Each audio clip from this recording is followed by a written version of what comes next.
I want to start with a question that has nothing to do with restaurants. Have you ever shared everything you know with someone not because you had to, not because it was required, not because there was a contract or an obligation or a deadline, but simply because you genuinely believed in them, and you wanted them to understand what you'd spent years figuring out, and then watch them use that knowledge to make you optional? Not fired, not confronted, not argued with at a conference table with lawyers present. Just quietly made unnecessary. The kind of erasure that happens so slowly and so politely that by the time you can name it, half the people in your industry already know a version of your work that doesn't have your name on it. I want you to sit with that for a moment, because I think most people who are listening to this right now have experienced some version of it. Maybe not at the scale I'm going to describe. Maybe something smaller, an idea in a meeting that traveled to the C-suite under a different name. A process you designed that became how we do things here, without anyone remembering who designed it. A way of thinking about a problem that got packaged, polished, and presented by someone who learned it from you. It is a specific kind of loss, and one of its cruelest features is that it makes you feel paranoid for noticing. My name is Diane Moretti. I'm 58 years old. I live in Pittsburgh, Pennsylvania, and for most of my adult life I have built things, real things. Things that work, and I trusted for a very long time that the work would speak for itself. That trust cost me more than I'm comfortable admitting. I want to be clear about what this story is and what it isn't. This is not a story about a stolen recipe. It's not a story about a business partnership gone wrong in the ways partnerships usually go wrong. It's not a cautionary tale about the restaurant industry, or about consulting agreements, or about what happens when you don't read the fine print. This is a story about what happens when you spend 24 years building something that genuinely works. A philosophy, a methodology, a way of treating people that changes every room it touches, and the person you trusted most with it decides that your name is the least important part of the package. And it's a story about a dinner, a Tuesday evening in Columbus, Ohio, in October 2022, where a woman I barely knew, a hotel GM from Akron named Patricia, who orders red wine even when the menu recommends white, slid a phone across a white tablecloth, and I sat in a room full of colleagues I'd known for years, looking at 47 pages that wore my life like a suit tailored for someone else. But I'm getting ahead of myself. I need you to understand what I built before I tell you what was taken. Because the theft only makes sense if you understand what was worth stealing. And because I spent too many years watching people describe my work as background and foundation, the kind of language that makes a contribution sound like weather rather than architecture. Like something that simply existed, rather than something someone made. I'm done using that language. So let me start at the beginning. The real beginning. A shuttered hardware store in the Lawrenceville neighborhood of Pittsburgh that still smelled like machine oil and old radiators, even after we'd repainted everything twice. The building on Butler Street had a 12-foot ceiling and a kitchen the size of a generous hallway. I had $34,000 in personal savings, a handshake agreement with a linen supplier named Roy who believed in me for reasons I never fully understood and never asked about, and a menu of 22 dishes that I had written, revised, thrown away, and rewritten over the course of 8 months. We opened on a Friday evening in March with 34 seats and 11 customers. 3 of those 11 were my mother, my cousin, and my cousin's boyfriend, who spent the entire meal trying to subtly check a basketball game on his phone. The food was good. I knew that going in. I'd grown up cooking in my mother's kitchen in Bloomfield, the Italian neighborhood on Pittsburgh's East End, the kind of place where Sunday dinner was a 5-hour event and everyone had opinions about the gravy. I'd spent my 20s working every station in every kind of kitchen, a diner in Youngstown where I learned how to manage breakfast rushes, a hotel banquet operation in downtown Pittsburgh where I learned how to cook for 400 people without losing my mind, a French bistro in Cleveland that no longer exists where I learned that technique matters less than presence. I knew how to feed people. That part came naturally. What I did not know, going in, was that feeding people was actually the easiest part of the problem. The hard part had nothing to do with what was on the plate. Here is what I mean. When you open a restaurant, when you are responsible for a room, for the experience that happens inside it, for 22 people, with different backgrounds and different relationships with stress and fatigue, all delivering something consistent to strangers, every single night you run into a problem that no culinary training prepares you for. How do you make a room feel the same on a Tuesday in February as it does on a Friday in December? How do you create an experience that doesn't depend on you being there? How do you build something that works when you're sick, or traveling, or simply standing in the back watching instead of running the pass? I spent the first 4 years of my restaurant's life trying to solve this problem badly. I tried hiring to personality first, finding people who were warm and instinctively hospitable and trusting that warmth to carry the room. It worked when those specific people were there. It fell apart the moment they called in sick or found a better-paying job across town. I tried building systems rigid enough to remove the human variable entirely: checklists, scripts, standardized sequences for every guest interaction. My staff followed the scripts.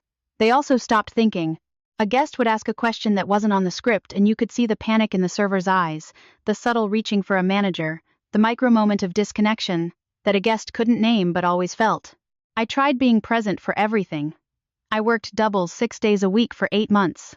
I was there for every service, every meeting, every hire, every difficult conversation.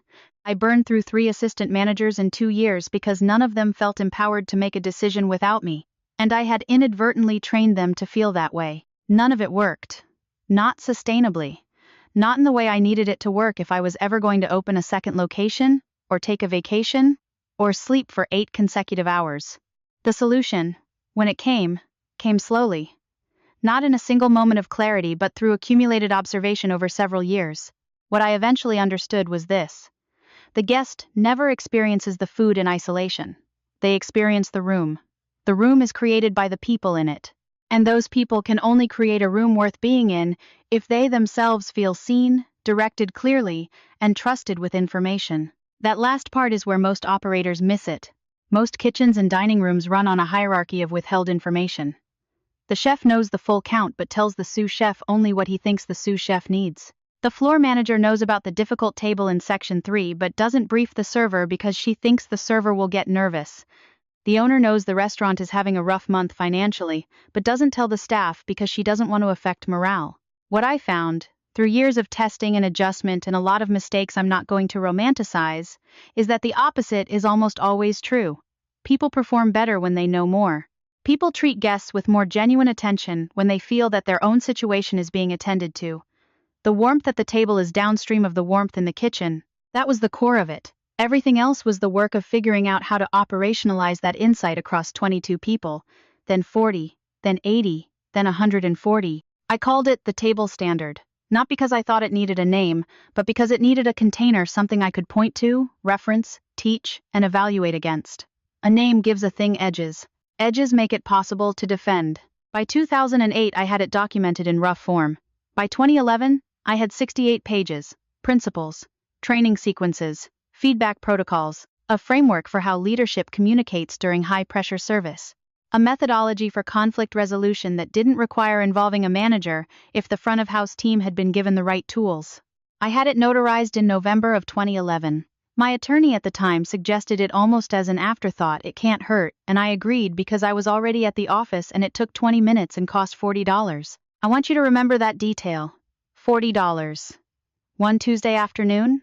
We'll come back to it. By 2015, I had 4 restaurants across western Pennsylvania: Carmine's in Lawrenceville, which was the original, plus 3 others in Squirrel Hill, Shady Side, and the South Side, 140 employees. An operational philosophy that had been tested across different scales, different cuisines, different neighborhoods, different management teams. The turnover rate across my locations was 34% below the industry average. I know this number because a human resources consultant I hired in 2010 told me, and then spent 15 minutes trying to understand why, and eventually said, "I don't know what you're doing differently, but whatever it is, document it." I had. At industry events, other operators started finding me during the breaks, asking questions, asking how I did it, asking whether I consulted.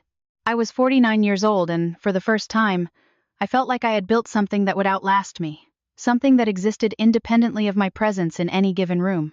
That was the year a man named Marcus Webb walked through the door of Carmine's, ran his hand slowly along the back of a banquette, and told me he couldn't name what was different about the room. I remember thinking, good.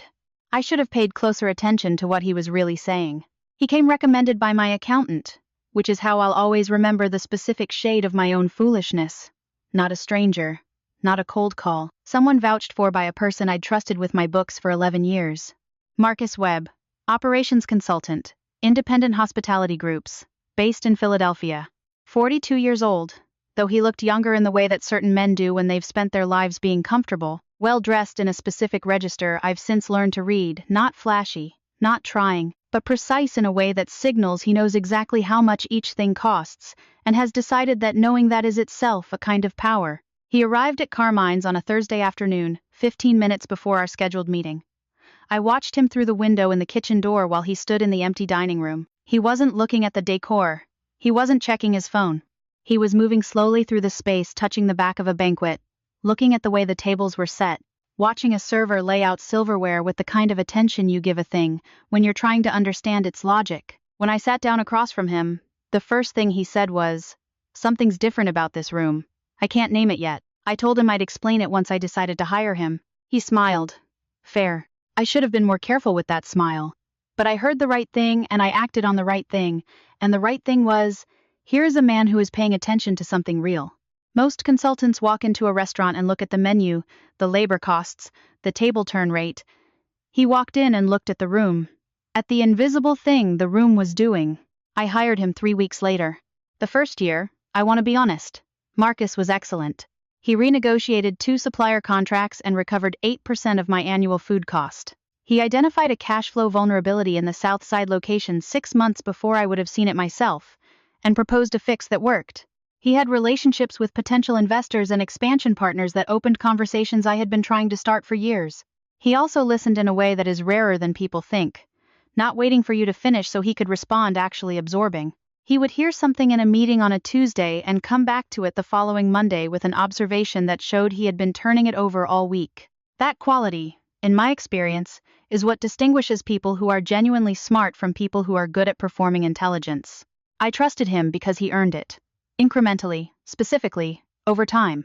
In our 6th month together, I introduced him formally to the table standard. I gave him the full documentation, all 68 pages, plus the supplementary materials I'd developed since 2011. The feedback protocols, the training sequences, the updated communication frameworks. I walked him through the core insight and how I'd arrived at it. I explained the testing I'd done across 4 locations with different variables. And I gave him the notarized original. This is the moment I return to, when I'm being honest with myself. I didn't have to give him the original. I could have made a copy. I could have shared a summary. I could have described the methodology without handing over the primary document. I didn't, because I was trying to communicate something beyond the content of the pages I was trying to tell him. I trust you with the real thing. I wanted him to feel the weight of what I was sharing. He read everything over a weekend. Monday morning he called me at 7:45. "Diane, this is the most sophisticated people operations framework I have ever seen in independent hospitality. This is not a restaurant thing. This is a company thing." I thanked him. I was genuinely moved that someone with his breadth of experience understood what I'd built. I want to ask you to stay with that sentence, though. This is not a restaurant thing. I heard it as a compliment. What it actually was, what I understand now, was a map. He was, in that moment, beginning the mental process of separating my methodology from the context I had built it in. From me. From the 24 years of observation and failure and refinement that had produced it. He was imagining it as a product that could exist independently of its origin. He wasn't ready to do anything with that yet, but he had begun. The first time I noticed it, I told myself I was being sensitive. 6 weeks after I shared the documentation, Marcus described the table standard in a phone call with a potential financing partner as the operational philosophy we've been developing together. We've been developing together. I mentioned it to him afterward, privately, carefully, giving him the easiest possible exit. He apologized without hesitation, said it was loose language, that he hadn't been precise. That of course the methodology was mine and he was grateful to be working with it. It happened again 3 weeks later. Different context, similar phrasing. Our framework, the methodology we've built. And again. And again. Each time I raised it, he apologized. Each time, the apology was clean and immediate and entirely convincing. And each time, I let it go, partly because the apologies seemed genuine, partly because the rest of the work was going well, and partly because I was tired in the specific way that people who have been building something alone for a very long time get tired. I want to be honest about that last part, because it matters. Running 4 restaurants is not a thing that leaves you with surplus emotional bandwidth. I was managing 140 people, 4 different locations with 4 different management dynamics, supplier relationships, regulatory compliance, a continuous flow of decisions large and small that only I could make. I was doing all of this on 6 hours of sleep and a relationship with black coffee that my doctor had been concerned about for years. The path of least resistance, the decision to hear the apology, accept it, and move forward felt like mercy, felt like choosing to trust rather than to police, felt like the kind of generosity that good working relationships require. What it actually was, I understand now, was the incremental surrender of ground I would never fully recover. Then his LinkedIn posts started. Not copied. I want to be precise about this, because the copying would have been cleaner to address. What Marcus did was subtler. He wrote about operational philosophy and hospitality using his own language and his own examples. But the architecture of the thinking, the underlying logic, the sequence of ideas, the specific insight about the relationship between staff experience and guest experience was mine. Anyone who knew the table standard would recognize it. Anyone who didn't would see only a smart consultant writing about his area of expertise. When I raised it, he said something I've thought about many times since. Diane, these are ideas we've discussed extensively. I can't unknow what I know. That sentence. I can't unknow what I know. What he meant was, I have absorbed what you built. I have internalized it. And I have decided that absorption is the same as ownership. That learning something from someone is the same as having created it. That there is no meaningful distinction between the person who spent 24 years developing a methodology and the person who spent 6 months reading about it. I want to say something about this kind of person, because I think it matters for what comes later. Marcus was not, in the way we usually imagine thieves, conscious of what he was doing. He was not sitting in his Philadelphia apartment at night, thinking I am going to steal this woman's life's work. He had operated for long enough in environments where the person who presents the idea gets credit for the idea, where the person who packages and positions and pitches is understood to be the person who created, that he had stopped examining the gap between those two things. He had been rewarded for this behavior for years. He had simply decided, somewhere along the way, that understanding something made it yours. That doesn't make what he did acceptable. But I think it explains why he could do it without feeling like a criminal. And I think that distinction matters.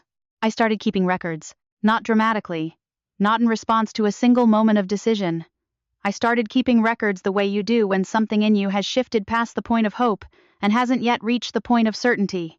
A legal pad, dates, conversations, exact quotes where I could remember them, context. After every strange interaction, I wrote it down. I told myself I was being paranoid. I kept writing anyway. One evening in late 2020, sitting in the small office behind Carmine's kitchen, the one with the 12-foot ceiling and the single apron hanging on the hook behind the door, a child's apron that had been left by the electrician's nephew on the day we installed the new lighting system, and that I had never, in 21 years, removed. I read an email thread between Marcus and an industry contact in Columbus. In it, Marcus described himself as the architect of a proprietary methodology for people-centered restaurant operations currently being implemented across 4 Western Pennsylvania locations. He was not the architect. He was the consultant who had been handed the architectural drawings. I sat in that office for a long time. I looked at that apron. I thought about a lot of things. Then I called an intellectual property attorney in downtown Pittsburgh and made an appointment for the following week. He was a careful, unhurried man who listened to the whole story before asking a single question. When I finished, his first question was, "Do you have dated documentation of original development?" I told him about the notarized document from 2011. He was quiet for a moment. Then you have something. Keep documenting from this point forward. Dates, conversations, who was present, exact language. We're building a record. He also said something I wrote down immediately after leaving his office. The challenge in cases like this isn't proving that the work is yours. It's proving that the other party knew it was yours, and proceeded anyway. I understood. I needed not just documents about what I had built. I needed documents about what Marcus knew. The following week I called Gloria. Gloria has been my general manager at Carmine's for 19 years. She is 61, originally from Braddock, married to a man named Dennis who wants to retire to somewhere in Florida with a screened porch. Her son-in-law recently lost his job, and she is worried about her daughter in ways she doesn't fully say out loud. She likes mysteries, the kind with small English villages, and she keeps a collection of them on the shelf above her desk, in a way that is completely at odds with the spotless efficiency of everything else she does. She had been present from the very beginning of the table standards development, every early session where I talked through the ideas, every revision, every moment where a principle changed because a test had failed. She had kept her own notes, in her own handwriting, in a binder at home, not because anyone asked her to, Because she is exactly that kind of person. When I explained the situation, she was quiet for a moment. Then, I have the binder. Tell me what you need. She brought it the next day. Handwritten pages from 2009 through 2011, dates at the top of each entry, my name throughout, notes about what changed, what didn't work, what we tried instead. Every principle cross-referenced to a specific problem it was designed to solve and a specific outcome we observed. I looked at that binder for a long time. Gloria, I said, these might be the most important documents in this building. She looked at me with the expression she uses when she is deciding how concerned to be. What did he do? I said, I'm still figuring out how much. I want to tell you about one specific evening in that period, because I think it's the truest thing I can say about what those months felt like. It was a Wednesday, after service, and I sat alone in my office with the legal pad in front of me. I had been writing for an hour. At some point I stopped and wrote a single question. Why did I show him everything? The immediate answer was, because he asked in the right way. The truer answer, the one I sat with for a long time before writing it down, because I was tired of being the only person in every room who understood what I had built.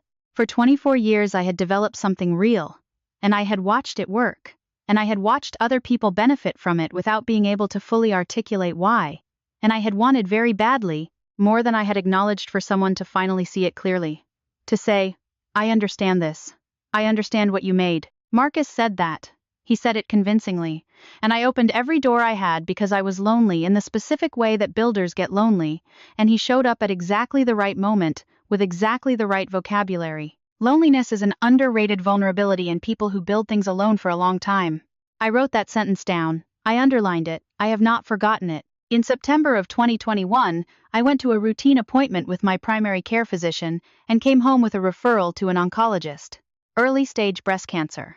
My oncologist, a precise, direct woman who I immediately trusted because she used concrete language rather than softening everything into approximations, used the word manageable. She gave me a treatment timeline.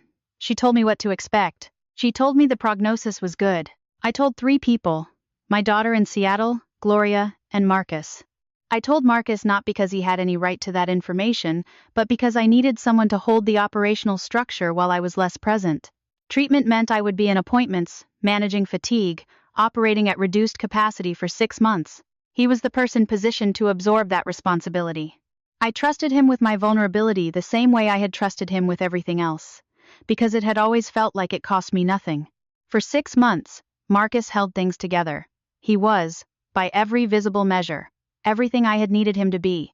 Staff didn't know about the treatment I came in when I could.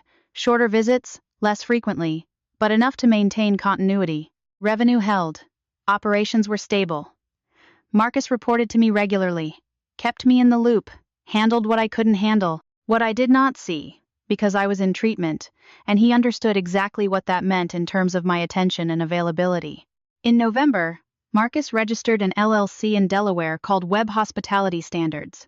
In December, he began preliminary conversations with 3 independent restaurant groups in Ohio and Indiana about licensing a proprietary operational methodology for independent hospitality. In February, he commissioned a graphic designer to create a 47-page pitch deck, professional, polished, color-coordinated, a logo built on the architecture of my documentation from 2011. My language, rewrapped. My diagram, re-rendered in vector graphics with a new color scheme. My sequencing, my logic, my framework. The cover read, The Table Standard, a proprietary framework for people-centered restaurant operations. Web Hospitality Standards, LLC. Marcus A. Webb, founder. In the acknowledgments section, on page 3, a single line, Diane Moretti, whose early work in regional hospitality informed the thinking behind this framework. Early work informed the thinking. I did not know any of this while it was happening. I was in treatment. I want to say something about the timing directly, because I think it deserves to be said without softening. Marcus began building the structure of this appropriation in November 2021, 2 months after I told him I had cancer.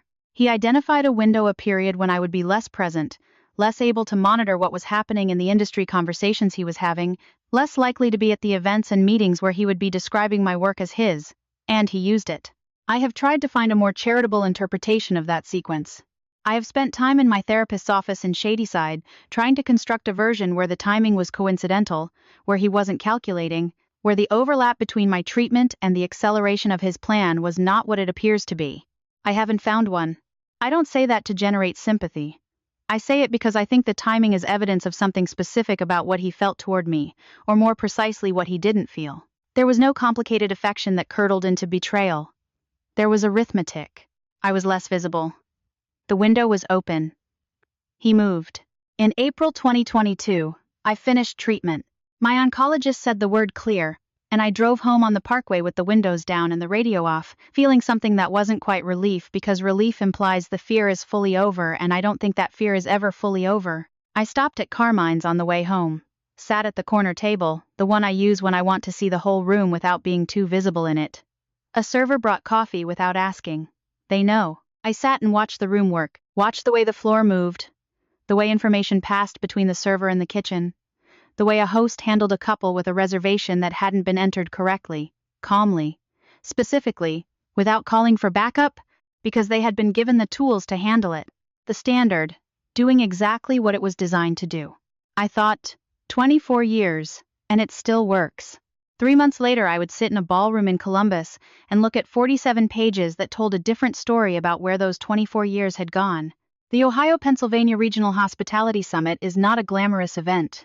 It's a ballroom in a convention hotel in Columbus, the kind of room designed to be efficiently forgettable, with adjustable lighting and round tables for 8 and a sound system that works everywhere except the back left corner. 200 operators, suppliers, and investors who know each other well enough to skip introductions but not well enough to say anything honest. 3 courses and 3 hours and enough business cards exchanged that everyone goes home feeling productive without necessarily having accomplished anything specific. I'd been coming for 7 years. My name was on the sponsorship list. I knew most of the room. I arrived 10 minutes late because of traffic on I-70 and found my table near the window. 3 people I knew well, 2 I knew slightly, and Patricia, the hotel GM from Akron. We'd met twice at previous events. She takes notes with a blue rollerball pen in a small leather notebook even during dinners, a habit I find quietly admirable. She had already ordered a red wine that the menu had specifically recommended against. Dinner service began. Conversation was comfortable and mostly inconsequential: supply chain, the labor market, a new zoning regulation in Cleveland that was causing problems for outdoor dining. The salmon came. I added it. I talked to the man on my right about a distributor in Erie I'd been considering. I was thinking about nothing in particular. Patricia leaned toward me midway through the main course. Her voice was the easy, carrying tone of someone sharing information they assume you already have. Did you end up partnering with Web Hospitality? I saw their pitch deck last week. The methodology looked familiar. I set my fork down. Not dramatically, just set it down. I'm not sure what you're referring to. The table standard? Marcus Webb's firm? They've been approaching restaurant groups about licensing. Something shifted in the room, not audibly, not visibly, but in the specific way that air changes before weather arrives. Can I see it? Patricia pulled her phone from her bag, opened a PDF, slid it across the white tablecloth. 47 pages. I read the cover. I read the executive summary. I turned to page 3, my principles. Not copied word for word, Marcus was too careful for that, but mine in the way that a photograph of a painting is the paintings, capturing the structure, the logic, the composition, every decision about what belongs where and why. The core insight about guest experience being downstream of staff experience, phrased in his language but shaped by my thinking. The 3-tier communication framework I developed after watching 2 managers in the South Side location talk past each other for an entire service. On page 4, the diagram. A vector graphic now, clean lines, a palette of slate blue and gray. But the structure, the one I had sketched by hand on a legal pad in my kitchen in 2013, the one I had a photograph of on my phone from that same week, was identical. The same relationships between the same elements, mapped in the same way. Acknowledgements? Page 3. Diane Moretti, whose early work in regional hospitality informed the thinking behind this framework. Early work informed the thinking. I read that line twice. I placed the phone face down on the tablecloth. I picked up my water glass and drank from it slowly. Patricia was looking at me. She understood, in real time, what she had just shown me. I watched the understanding arrive in her face and settle there, and I watched her decide that she had done something irreversible. Oh, Diane, the salmon is excellent. Diane. It really is. Did you try the sauce? I stayed at that table for another 20 minutes. I talked about things I cannot remember now. I was managing something inside myself that required most of my available attention, and so the conversation I was having on the surface was necessarily thin. But I stayed, because leaving immediately would have required explanation, and I did not have the capacity to explain anything to anyone. I excused myself at 9:30, said something about an early morning, thanked the table. Nobody at that table knew the magnitude of what had just happened. I don't think Patricia fully understood it. I think she thought she had shown me something surprising and slightly awkward, a business development move that hadn't been communicated well, perhaps, or a question of shared credit that could be sorted out with a conversation. She didn't know she had shown me the inventory of what I was going to have to fight to recover. I drove home on I-70 West in light rain, the kind of rain that isn't quite enough for the wipers but leaves the windshield unclear if you don't use them. I drove with the wipers on intermittent and the radio off and thought about nothing, which is what I do when something important is happening inside me that I don't have language for yet. I got home at 1 in the morning, left my coat on the chair by the door, went to the kitchen, opened the bottom drawer of the kitchen island, and took out the notarized binder. The original, binder casing navy blue, the label in my handwriting, the table standard D, Moretti, November 2011. The corners slightly worn, the pages at the edges faded to a pale yellow at their outer margins. I put it on the kitchen table. I sat down across from it. I did not open it. I just sat there, looking at it, thinking about what November 2011 had looked like. The small office behind Carmine's, Gloria across the table reading each section as I finished it, the particular quiet of a restaurant after close when you can hear the building settling. 24 years old in terms of concept. 11 years old as a documented, dated, witnessed, notarized original. I sat like that until the kitchen window began to lighten. Then I went to bed for 2 hours, and when I got up I made coffee. And when the coffee was ready, I called my attorney. My attorney answered on the second ring. He listened to everything. The pitch deck, the LLC, the licensing conversations, the acknowledgments line. When I finished, he asked 3 questions. Did I still have the original notarized documentation? Did I have any witnesses to the original development? Did I have records of when Marcus first had access to the material? I told him about the 2011 document, about Gloria's binder, about the email exchanges and meeting records I had been keeping in the legal pad since 2020. He was quiet for a moment. Send me everything. I'll have a response letter drafted by end of week. I also called Gloria at 7:30. She picked up on the first ring, which told me she had been awake. Have you read it? Not yet, I said. I need you to come in. She was at Carmine's by 9, the green binder under her arm. Then I called my daughter in Seattle. She asked, Mom, are you okay? I told her what I told myself. I will be. I did not call Marcus. I want to note that clearly, because people ask. I did not call him. I did not send an email asking for an explanation. I did not give him the opportunity to begin constructing a narrative before the legal response arrived. I had given Marcus Webb enough conversations that went nowhere. I had done enough accepting of apologies that changed nothing. I was finished with the phase of this where I made it easy for him. The response letter went out the following week. Marcus's attorney replied within 10 days, a document full of language about joint development, collaborative methodology, shared intellectual contribution. It was the position of a man who had decided that the best defense against being caught was to assert an alternative reality loudly enough that someone might believe it. My attorney's response was 3 pages and contained, among other things, the existence of a notarized 68-page document dated 2011, 3 years before Marcus Webb had walked into Carmine's for the first time, 6 years before I'd hired him, 11 years before he stood in a hotel ballroom in Columbus, accepting compliments on the framework he called his. He has no documentation of joint development, my attorney told me after the exchange. You have 11 years of dated originals. This isn't close. What followed was 4 months of legal process. I want to be honest about what that actually looks like, because the story version of justice tends to skip the part where justice is mostly administrative. It was letters and responses and phone calls with attorneys and waiting. It was checking my email too often and then making myself stop. It was service on a Tuesday night when I was thinking about a deposition timeline instead of the table in section 2 that had been waiting 12 minutes for water. It was ordinary life continuing around a legal proceeding that moved at its own pace and cared nothing for my need for resolution. During those 4 months, something else happened. The operator who had been sitting at the far end of the Columbus table, not Patricia, someone else, A man named Gerald, who runs 3 locations in the Cleveland suburbs, had mentioned to a colleague what he'd seen that evening. The colleague was a subscriber to a trade journal that covered independent hospitality operations in the Midwest and Mid-Atlantic. The journal's editor, a woman named Susan, who had published 2 profiles of regional operators over the past 3 years, and who I had met exactly once at an industry breakfast in Pittsburgh, called me on a Thursday in November. "I want to write a piece about the table standard," she said, "about its real history, under your name." I asked my attorney whether this was advisable while the legal matter was ongoing. He said yes, if the piece was accurate and documentation supported. "In fact," he said, "a published record of the authentic development timeline, in an industry publication, with your name attached, is useful to have." I told Susan I was in. The piece took 6 weeks to report and write. She interviewed Gloria. She reviewed the original documentation. She spoke with 2 operators who had been at industry events, where I had discussed the methodology in 2014 and 2015 years, before Marcus Webb had any connection to my work. She spoke with the HR consultant who had told me to document what I was doing, back in 2010. She photographed the original binder. The photograph she chose for the article's header was the document laid open on a table, the light from the window falling across the first page, the handwritten label visible. D. Moretti, November 2011. On the legal side, the cease and desist was enforced in December. Webb Hospitality Standards LLC dissolved its licensing agreements with all 3 restaurant groups.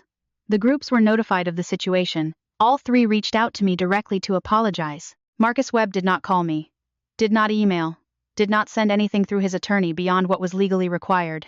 The journal piece ran in February. I read the article at 6 in the morning on the day it published, sitting at my kitchen table with coffee I'd made too strong. The table standard, a methodology's true origin, and the woman who built it. It was not a scandal piece. Susan had been careful about that. It was a restoration, not an exposé. A piece about where something came from and who built it, using documentation and testimony rather than accusations. Marcus was mentioned. His LLC was mentioned. The legal situation was referenced briefly. But the center of the piece was the methodology itself, its development, its history, the specific names and dates, and handwritten notes that established an unambiguous record. I read it twice. Then I made another cup of coffee and I thought about what to feel and found I wasn't quite sure. The emails began arriving an hour later. "A woman who runs 3 restaurants in Nashville. I've been teaching my staff a version of your methodology for 4 years. I credited Marcus. I want you to know I didn't know. I am genuinely sorry." An instructor at a culinary school in Philadelphia who had incorporated a framework from one of Marcus's trade journal pieces into her operations curriculum. She wanted to know if she could update her attribution and reach out for a consultation. 4 operators who asked about formal consultation engagements. A man I didn't recognize whose email said only, "I attended a panel in 2019 where Marcus presented this as his own. I didn't know enough to question it. I should have." And one from a hospitality consultant in Chicago, 3 sentences long. "I always thought something was off when Marcus described this work. He knew all the what but none of the why. Now I understand." I want to sit with that word. The Nashville email especially. "I've been teaching your methodology for 4 years. I credited Marcus." There's a version of this story where that email feels like a victory, where reading it gives you the clean satisfaction of a wrong being named, an error being corrected, a record being set straight. Here is what it actually felt like. Grief. Because that operator in Nashville is not the only one. She's one name with an email account and a willingness to reach out. For every person who saw the article and wrote to me, there are people who didn't. People who learned the methodology from Marcus, or from his deck, or from the network of people he passed it to, and who still think of it as his, and whom I will never reach with a correction, no matter how accurate or how well documented. You can restore a record. You cannot uncreate a version of reality that already lives in someone else's head. I made my peace with that. Not quickly, not completely, but genuinely, eventually, over months of sitting with it. The methodology was out in the world, doing what it was designed to do, making rooms work better, making people feel more seen in their workplaces, making the space between the kitchen and the dining room less adversarial. That it was sometimes attributed incorrectly was a genuine wound, but the thing itself was still doing its work. I couldn't take that back and I wouldn't want to. About 3 weeks after the piece ran, a morning before service, Terrence came to find me in the back office. Terrence has been a line cook at Carmine's for 3 years. He's 27, grew up in Homewood, plays bass in a band that has a show every 3rd Saturday at a bar in Lawrenceville that I've been meaning to go see. He's good, genuinely good, the kind of cook who understands why you do things rather than just how, which is rarer than it should be. He stood in the doorway of my office with his knife bag over his shoulder, the way he always arrives, and said, "I read the article." I looked up. "Yeah? I didn't know you built that." A pause. "I thought it was just how things were here." I want to tell you what that sentence did to me, because I think it's the most important moment in this entire story. I thought it was just how things were here. That was the goal. That was the actual design objective of the table standard, to become so embedded in how people work together that it stops feeling like a system and starts feeling like the natural order of things, like the normal way to treat people. Invisible in the best way. The way well-designed infrastructure is invisible, you only notice it when it's absent. Terrence had worked inside it for 3 years without knowing it had a name, without knowing anyone had built it. He'd experienced it as simply how things were. That meant it was working. I told him. That's the best thing anyone has ever said to me about it. He didn't fully understand why. He nodded in the way people do when they can tell something landed more significantly than they intended. He went out to set up his station. I sat in the office for a moment and thought about Marcus, presenting that deck in a hotel ballroom somewhere, using my language and my diagrams and my structure to make rooms he'd never operated, in buildings he'd never been responsible for, work the way he'd told investors they would work. And I thought about what Gloria had said, what she would say again, on the morning the article published. He knew all the what. He never had the why. You cannot steal understanding. As for Marcus, he relocated to Atlanta in the spring, took a salaried position at a hospitality consulting firm there mid-level. The kind of role where his previous work as a principal would be a credential that still opened doors, just not the same doors. I know this not from following him, but because the industry is smaller than it looks and information moves the way it always does, sideways and unannounced. He did not reach out. I did not expect him to. Some things end with a door closing rather than a conversation, and I've learned to recognize the difference between closure and finality. I don't need to hear from him. I don't need his acknowledgement or his apology or his explanation for the timing. I know the timing. That's enough. My therapist's office in Shadyside has a window that faces east, and on gray November days, the light that comes through it is the particular flat white of a sky that hasn't decided yet what it wants to do. I was sitting across from her on one of those days, a few months after the article ran, and she asked me a question I had been unconsciously avoiding. "When did you first know something was wrong?" I said, "When he started describing the standard as something we'd developed together." She waited. "Before that," she said. I sat with that for a long time. The answer I arrived at, the one I hadn't let myself say out loud. When he said, "This is not a restaurant thing," the moment he separated my work from the context I'd built it in from me, from the industry I'd spent 24 years in, from the specific problems I'd been solving, I felt something shift, something small and specific, like a single key changing in a lock you hadn't noticed was locked. And I let it go. Because I wanted a collaborator. Because I was tired. Because the feeling was inconvenient. I want to say something honest about the question of my own role in this. Because I think clean victim narratives do a disservice to the people who might hear this story and recognize themselves in it. I made it easy for Marcus to take what he took. Not because I was careless. Not because I was naive. Because I was exhausted in a very specific way, the exhaustion of someone who has been the only person in every room who understands what they've built, who has been explaining and justifying and defending for years, who desperately wanted to believe that someone finally seeing the work clearly meant they would never want to exploit it. That's not stupidity. That's what loneliness does to judgment. And I think loneliness is an underrated vulnerability in people who build things alone for a long time. We are so rarely taught to protect what we've made. We are taught to share generously, to be collaborative, to not be precious about our ideas.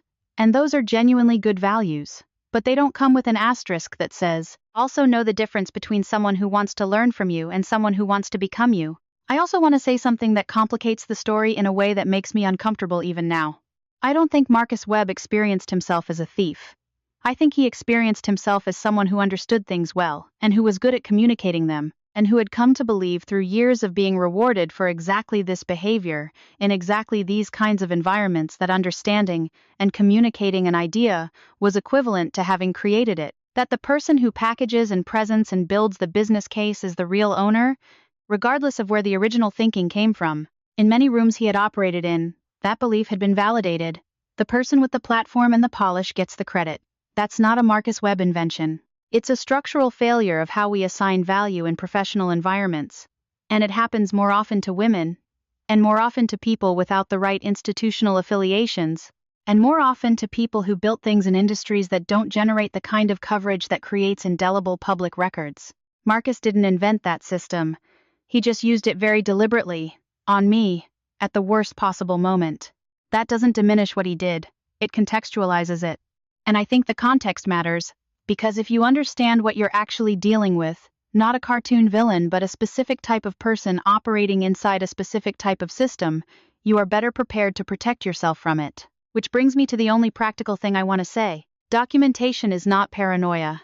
I have said this in every conversation I've had about this story since the article ran, and I will say it again here because I think it is the single most actionable piece of information I have. Documentation is the difference between having experienced something and being able to prove you experienced it. It is the difference between a story and a record.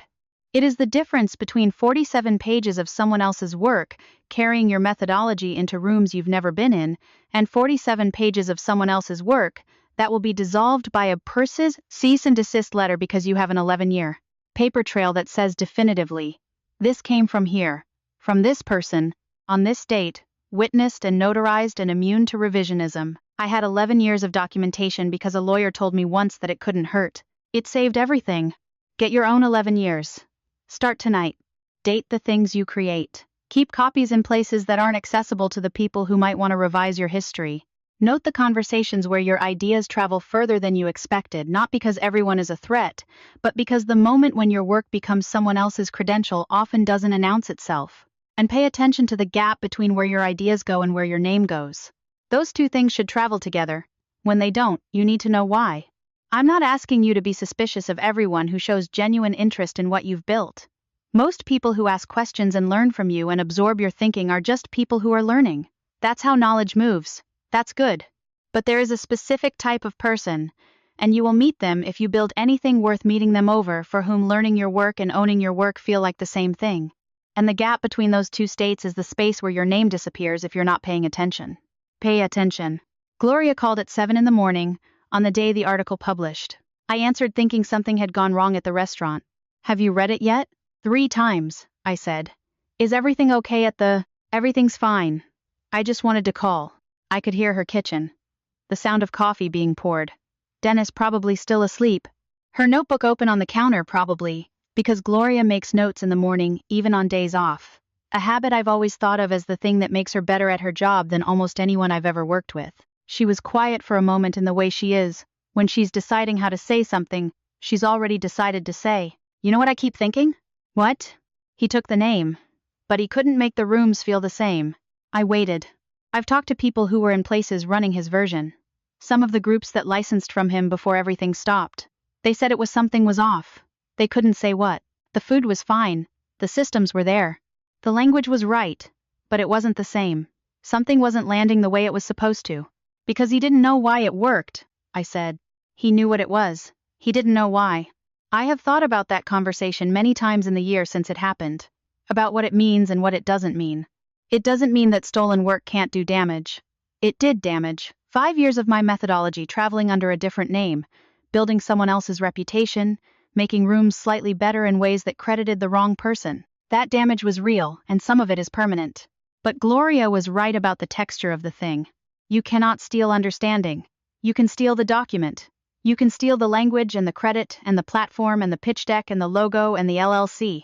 But the understanding of why something works, the accumulated weight of 24 years of failed experiments and revised assumptions, and the specific knowledge that comes from watching a room work badly, and then watching it work well, and knowing exactly what changed and why that cannot be separated from the person who built it. Marcus had my what. He never had my why. And in the end, that was the thing that held. There is something I want to say about the apron. The child's apron on the hook behind the door in the back office at Carmine's, left there by the electrician's nephew on the day we installed the lighting system, back before we ever opened. I've been looking at it for 25 years. I've never taken it down. I've been asked about it over the years by employees, by the occasional reporter who does a profile and notices odd details, by my daughter who thinks it's a bit strange. I've never had a good explanation. I just haven't removed it. It seems right that it stays. I thought about it recently standing in that office after a particularly good service, The kind of evening where every table landed well and the kitchen ran clean and the floor felt like it was thinking as a single organism rather than a collection of individuals trying not to collide. The standard doing what the standard does. I thought, maybe the apron is there because it was there on the first day, before anything existed that could be worth taking. Before I knew what I was building or that it would take 24 years or that someone would eventually try to remove my name from it. It's from a time when the only question was, can I make this work? And the answer, it turns out, is yes. Stubborn, documented, irreversible, yes. They took the name. They couldn't make the rooms feel the same. You can steal the blueprint. You don't get the architect. If you have built something real, a system, a philosophy, a methodology, a way of treating people that changes rooms and someone has taken it, or is in the process of taking it, or you have a feeling in the back of your neck that something is being gradually separated from you, document, date, witness, and remember that what they want is not the work. What they want is what the work represents: the credibility of having built something that functions, the authority of being the person who knows how to create rooms where people feel seen. What they cannot take, no matter how complete the appropriation, is the understanding underneath the work. The why, the years, those are yours. They are entirely and permanently yours. Everything else is recoverable. Service starts in 20 minutes. The rooms are ready. Let's go.